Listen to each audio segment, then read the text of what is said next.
Bonjour à tous, c'est Abigail, j'espère que vous allez bien. Aujourd'hui, la vidéo que je vais faire, c'est pas celle qui était prévue à la base. Mais après ce qui s'est passé cet après-midi, je me suis dit que ça serait pas mal. Alors je vais parler sans langue de bois, j'aurai pas une grande éloquence, je n'aurai pas non plus un vocabulaire très fourni. Bien au contraire, je risque d'avoir même des propos assez imagés. Mais le but de cette vidéo, elle est pour aider. Elle est pour vous, pour que vous puissiez vous dépatouiller avec les haters que vous avez sur vos réseaux sociaux. Pourquoi je parle de ça? Eh bien, je suis comme vous tous, j'ai mes petits youtubeurs préférés.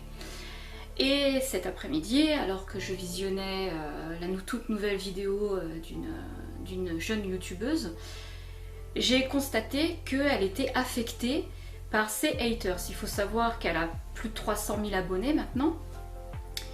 Et dans les commentaires de la vidéo de la semaine dernière, disons que 3 ou 4 personnes, 4 individus se sont montrés extrêmement acerbes, véhéments avec la vidéo qu'elle avait faite. Et ça l'avait effectivement profondément affectée. Ça se voyait sur son visage, ça se voyait dans ses mots, ça transpirait le fait qu'elle était pas bien.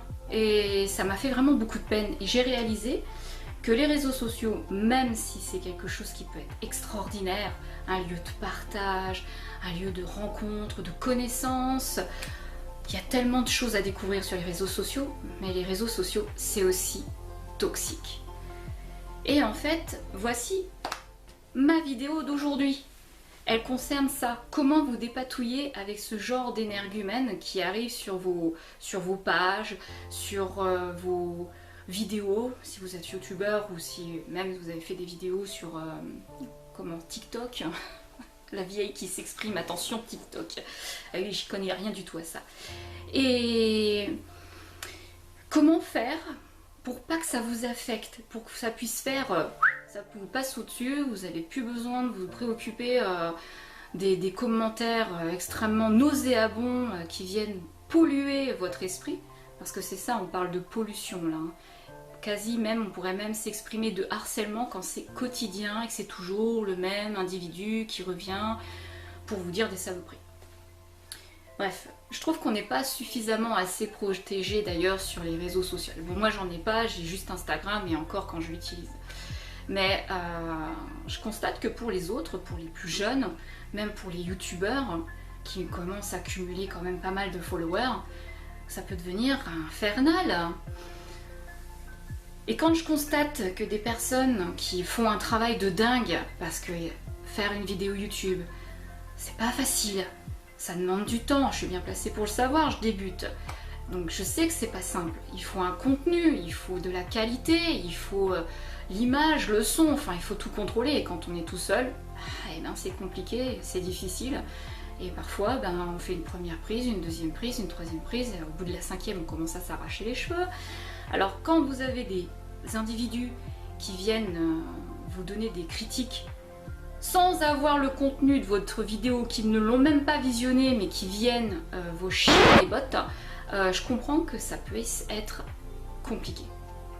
Moi je prends aucun risque, je parle de livres, je parle de naturopathie, je fais des vidéos d'ASMR et de relaxation, je suis pas une cible.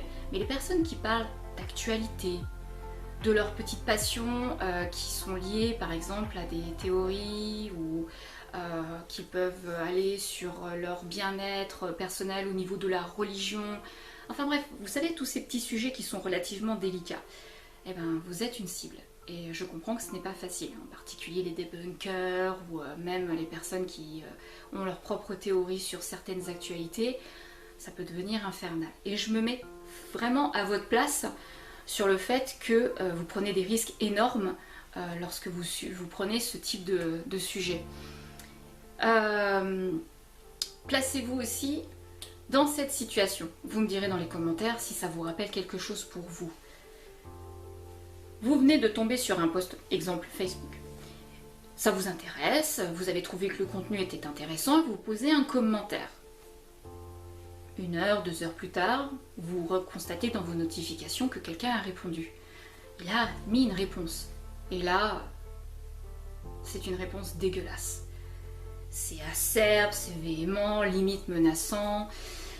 Et vous, ça va vous pourrir votre journée. Vous n'allez pas être bien. Vous vous dites au fond de vous, ouais, c'est pas grave, ça va passer, c'est un idiot. Le problème, c'est que ça va rester.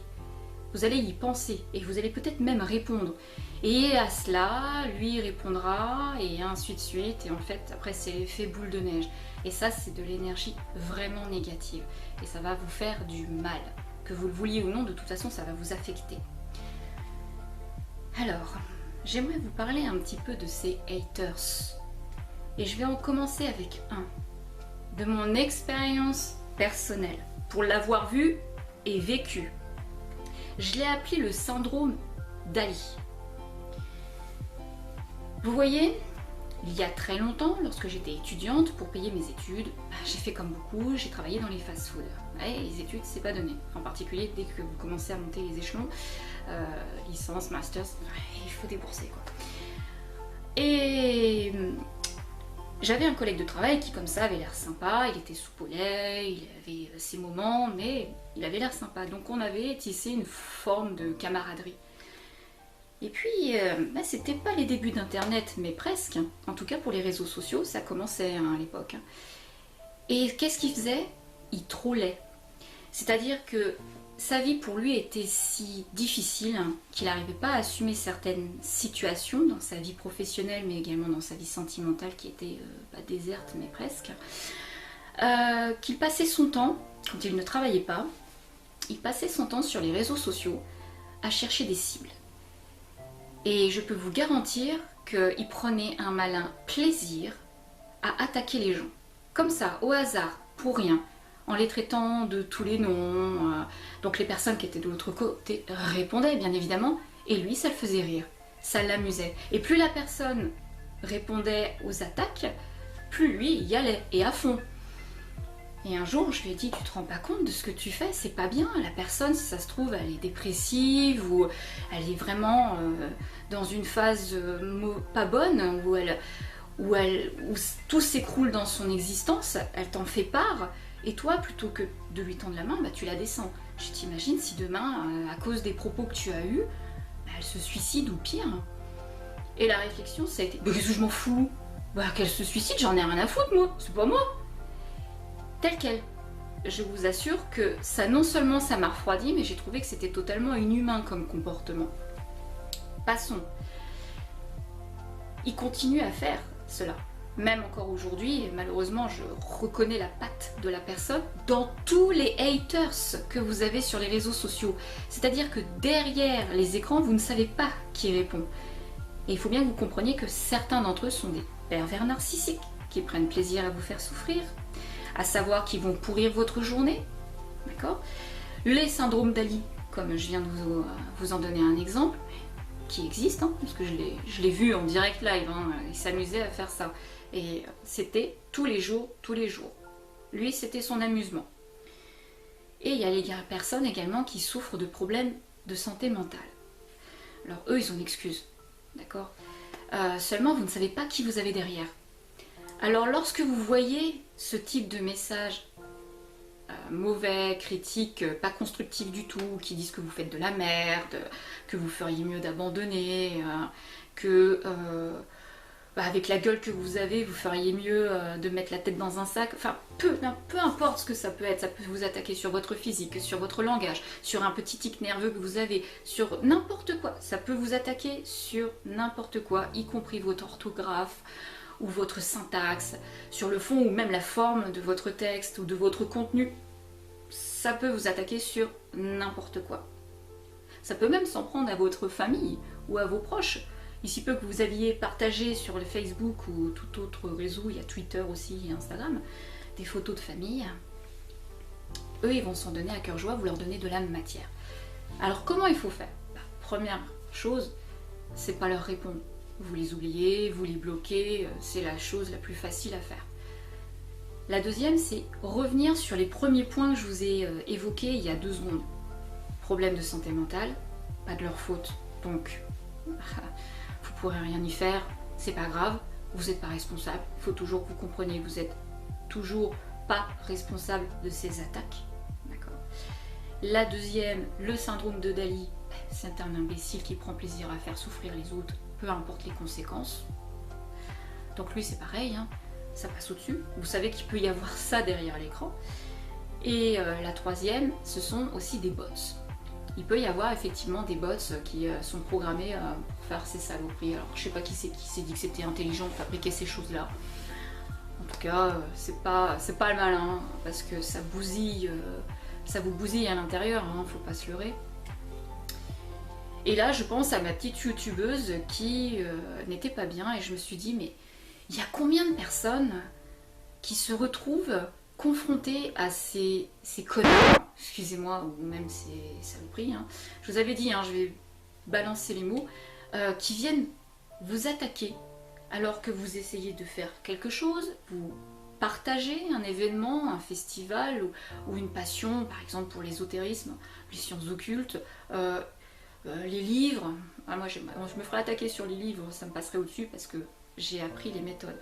Et j'aimerais bien que pour vous ça soit pareil, que vous puissiez vous débarrasser lorsque vous tombez sur des commentaires acerbes, véhéments, méchants, que ça vous passe au-dessus. Que ça vous traîne pas votre journée et que ça la bousille pas non plus. Voilà, c'est parce que c'est dark hein, comme énergie ça. C'est pas bon et en plus bah, vous allez culpabiliser en vous disant ouais je fais pas assez bien ou il faut que je reprenne tout à zéro et si j'abandonnais, je pense aux jeunes youtubeurs ou même les youtubeurs qui ont déjà 5-6 ans de bouteille, n'abandonnez pas quoi. Vous pouvez pas plaire à tout le monde, mais n'oubliez pas que vous avez des idiots qui ne pensent qu'à ça dans leur journée parce que bah, ils ont une vie qui est, excusez-moi l'expression, mais pathétique quasi.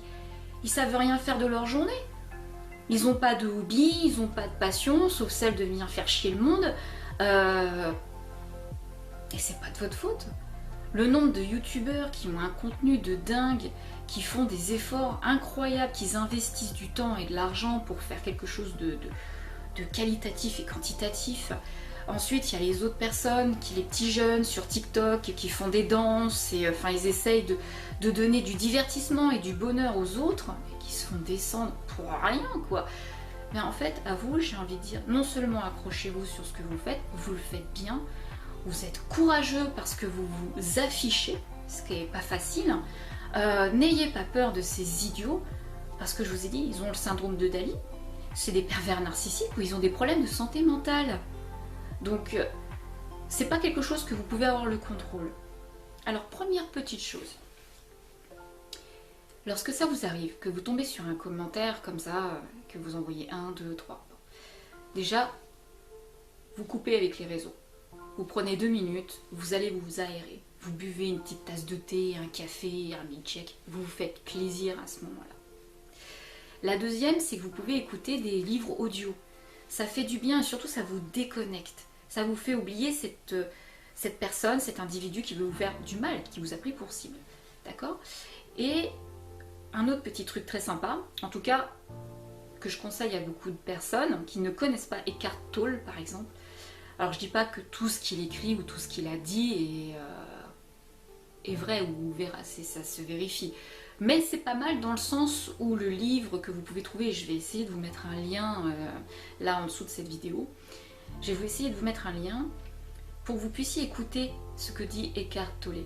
Parce que c'est très bien raconté, c'est un livre audio qui est très apaisant, et en fait c'est ce côté apaisant qui va vous apporter quelque chose. Et également le contenu, pour vous dire lâchez prise. Parce que par rapport à ces gens-là, ces haters, il faut apprendre le lâcher prise. C'est pas facile, parce que vous avez envie de répondre. C'est normal, c'est humain. Vous avez envie de lui rentrer dans le lard, et c'est tout à fait normal. Mais en fait, c'est ce qu'il attend. C'est ce qu'il veut. Il veut pas dialoguer, il veut vous pourrir. D'accord ? Et ça, c'est pas quelque chose de correct. Vous le savez que c'est pas correct. Le dialogue, la conversation, même si on a des divergences d'opinion, c'est toujours quand même mieux de dialoguer plutôt que de se pourrir l'existence. Enfin, je vois pas l'intérêt. À un moment donné, il faut quand même être avec un peu de maturité. Seulement, tout le monde n'est pas mature en fonction de son âge. Eh ben oui, sinon ça serait trop facile, on vivrait vraiment au pays, oui. Mais c'est pas le cas.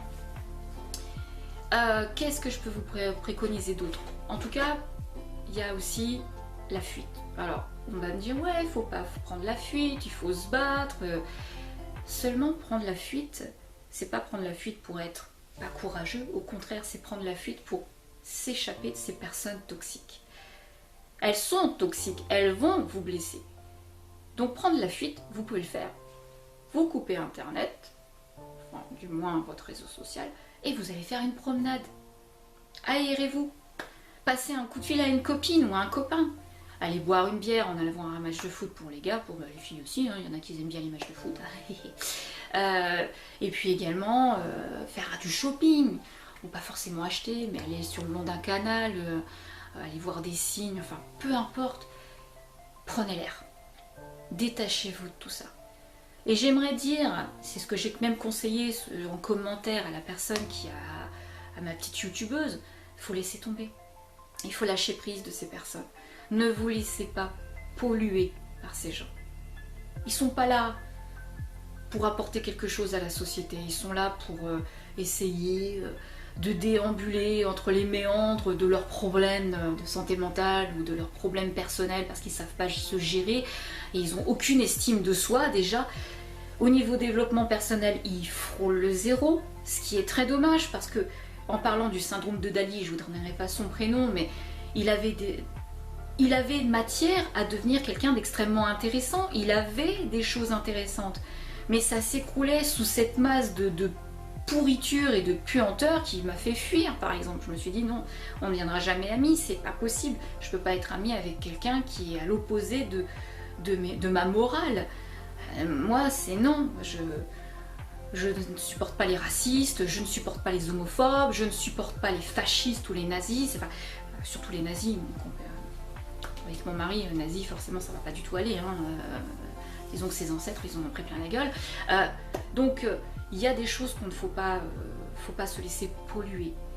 Et c'est ça aujourd'hui ma vidéo que je vais foutre sûrement dans une playlist de développement personnel parce que je ne sais pas dans quoi je peux mettre ça, parce que c'était pas du tout prévu. Mais c'est la seule chose que je peux vous conseiller, c'est de lâcher prise avec tous ces pauvres, j'allais dire pauvres connards, mais ça part quand même, allez, j'espère que YouTube, de toute façon je suis pas monétisée donc c'est pas grave, mais tous ces connards qui viennent vous faire du mal, parce que c'est ça, ils vous font du mal, c'est comme s'ils prenaient un bâton et ils vous tapaient dessus. Alors oui, imaginez qu'ils fassent ça dans la rue. Parce que pour prendre votre protection à ce moment-là, ben, il faut déjà que vous ayez des personnes autour de vous qui tombent sur le commentaire, parfois des inconnus qui viennent vous soutenir dans cette situation qui n'est pas forcément évidente. Mais le problème, c'est qu'il y a des personnes qui sont extrêmement fragiles, qui sont sensibles, qui ne font pas faire ça me passe au-dessus, une espèce d'idiot, retourne dans ton petit coin, prends un bac à sable, essaye de trouver un hobby autre que faire chier le monde. Mais il y a des personnes qui sont fragiles, qui sont sensibles, et il y a des personnes qui sont en train de traverser des périodes dures de dépression, parfois des personnes qui sont bipolaires, alors qui sont plus sous traitement. Alors c'est pas ce genre de commentaires négatifs qui vont pouvoir les aider, bien au contraire. Et ces personnes-là, ben, j'y pense encore plus maintenant, encore plus cet après-midi, et je me suis dit bon bah au lieu de parler du nouveau livre que je viens de terminer, je vais faire cette vidéo. Ça va peut-être pas apporter beaucoup de choses pour beaucoup de monde, je ne sais pas, mais mes solutions ne sont peut-être pas les bonnes, mais je veux que vous compreniez que ces types d'individus, bloquez-les. Ne leur répondez pas. Oubliez-les. Souvenez-vous que ces gens-là existent, que ces personnes-là tendront toujours à faire le mal, parce qu'ils aiment ça. Ils aiment les problèmes, ils aiment le mal, ils se complaisent là-dedans, et vous pourrez rien y faire. Ils sont toxiques pour eux, mais ils sont également toxiques pour vous de manière virtuelle. C'est pour ça que vous avez quand même beaucoup plus de facilité quand c'est virtuel de faire bon bah toi, hop, tu dégages.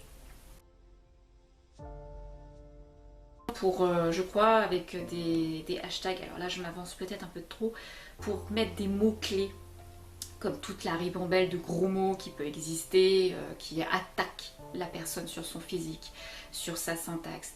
Parce qu'ils réfléchissent pas, ces gens-là. Ils se disent pas, bah tiens, elle a des problèmes d'élocution, peut-être parce qu'elle a eu un accident de voiture et qu'elle a eu un trauma crânien, donc du coup elle a dû réapprendre le langage, elle a dû réapprendre l'écriture, ou bien elle a fait un AVC, ou bien... Il y a tellement de choses qui peuvent expliquer qu'une personne a des difficultés à parler, ou elle a des problèmes au niveau du visage, ça peut arriver, mais il y a tellement de choses.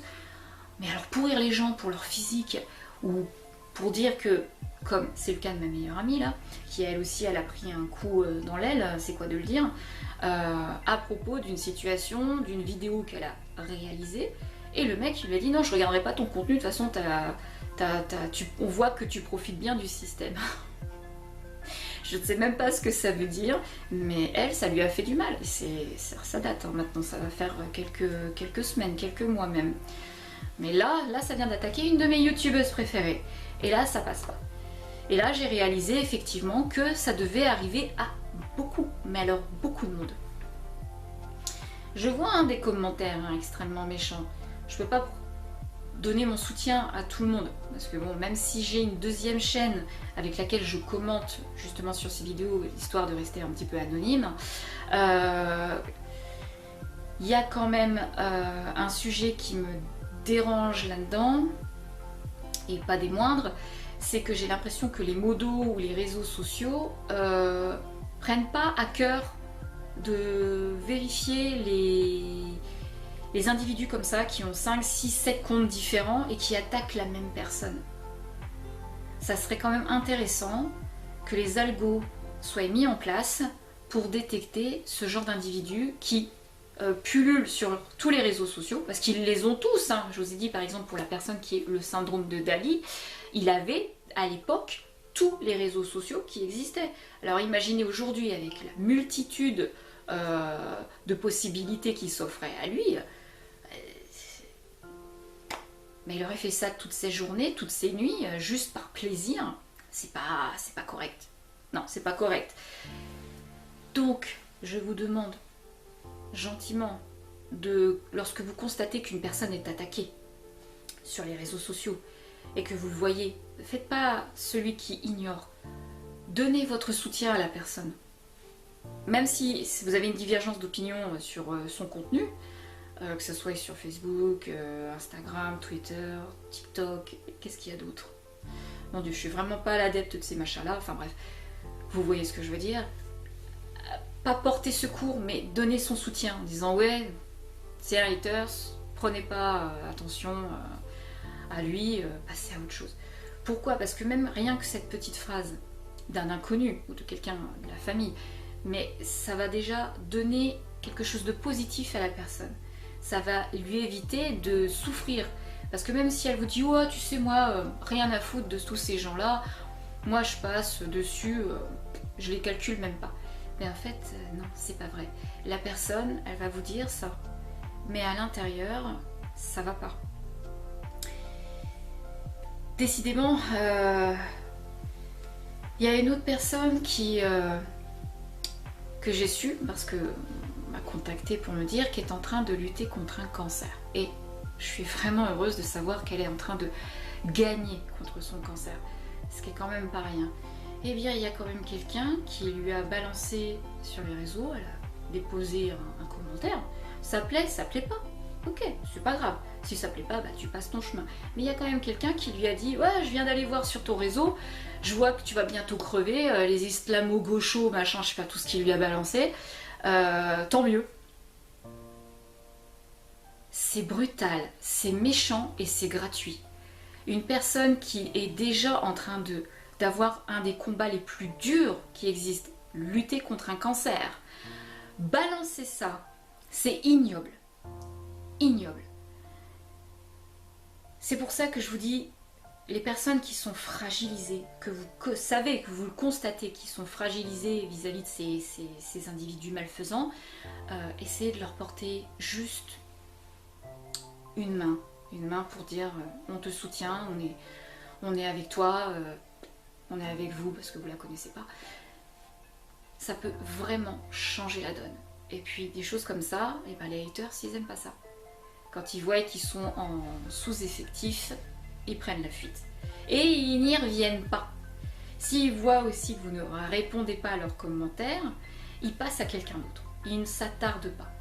Donc on répond effectivement aux idiots par le silence. Ça fonctionne très bien. Mais il y en a qui s'acharnent, ou ils changent de pseudo.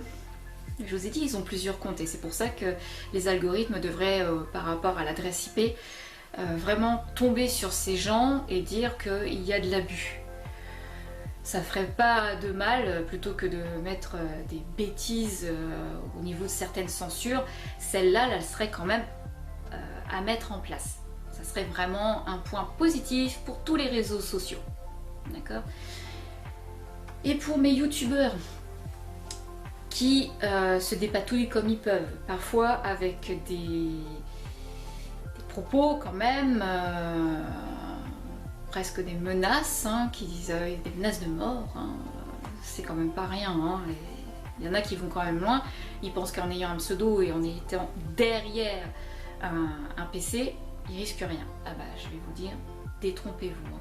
C'est pas parce que vous vous amusez à être véhément avec quelqu'un et que vous fassiez des menaces de mort sous couvert de vous appeler, je ne sais pas, Nintendo 54 ou Super Warrior numéro 4 ou je ne sais quel pseudo que vous vous cachez derrière avec une photo prise de d'on ne sait où, que on ne peut pas vous retrouver.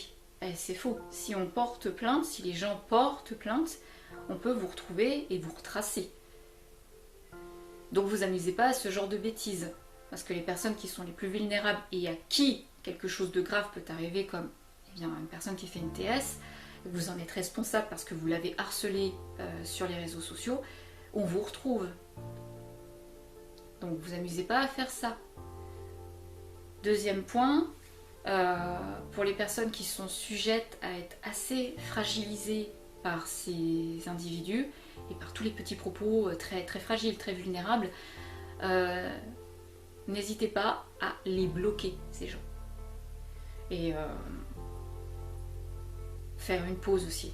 Parce que je vous ai dit, les réseaux sociaux, ça peut être bien, mais ça peut être aussi un piège à coups. Donc à un moment donné, si vous avez besoin de vous aérer, ou vous mettez en privé, vous prenez que les personnes que vous connaissez, il y a tout un tas de moyens de vous protéger.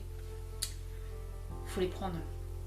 Il faut prendre ces protections. Et pour ceux qui, ben, comme les youtubeurs ou toute personne qui fait des vidéos sur d'autres réseaux sociaux, il ne faut pas non plus hésiter à faire ce type de vidéo, ce que je suis en train de faire là, pour déclarer ce qui vous arrive, parce que vous avez besoin d'extérioriser le mal-être qui est à l'intérieur de vous. Il ne faut pas hésiter.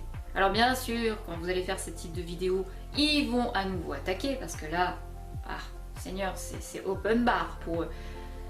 Mais ce qu'il y a, c'est que vous allez avoir tous les autres qui vont arriver pour prendre votre soutien. Il ne faut pas avoir peur de ça. N'hésitez pas à le faire. Vous allez voir à la vitesse où les haters vont s'en prendre plein la figure par votre communauté. Ce qui reste quand même le meilleur à faire, c'est de ne pas répondre. C'est toujours le point positif. Mais pour vous, psychologiquement, il va falloir vous détacher. Et le meilleur moyen, c'est s'aérer, faire quelque chose que vous aimez, un divertissement quelconque, la famille, si c'est pas une famille toxique, bon, si c'est une famille toxique, merde, mais si c'est une famille avec qui vous vous entendez bien, n'hésitez pas à y aller et à vous confier en disant qu'il y a encore un imbécile qui vous a mis un message terrible. Voilà. Je vais pas aller plus loin sur cette vidéo, surtout que c'est pas vraiment une vidéo de développement personnel, hein, c'est plus quelque chose que je voulais faire, que je voulais dire aux gens, aux youtubeurs également, de ne pas vous laisser marcher sur les pieds, c'est un fait, mais également vous protéger, mettre une protection, mettre un filtre en fait, sur ces personnes qui viennent sur votre travail pour vous faire du mal. Voilà. Donc pas hésiter. Et sur ce, je vous dis à bientôt pour une prochaine vidéo. Prenez soin de vous et écrasez-les.